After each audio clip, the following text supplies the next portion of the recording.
ఆశలు తీరని ఆవేశములో ఆశయాలలో ఆవేదనలో చీకటి మూసిన ఏకాంతములు తోడు కరుండిన అదే భాగ్యము అదే స్వర్గము. అరే ఎప్పుడొచ్చారు? నీకు తపోభంగం కలిగించావా?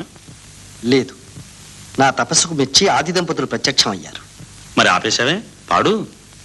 ఆది దంపతులే అడుగుతుంటే కాదనగలనా? మాధవీదేవి గారు, మీకు అభ్యంతరం లేకపోతే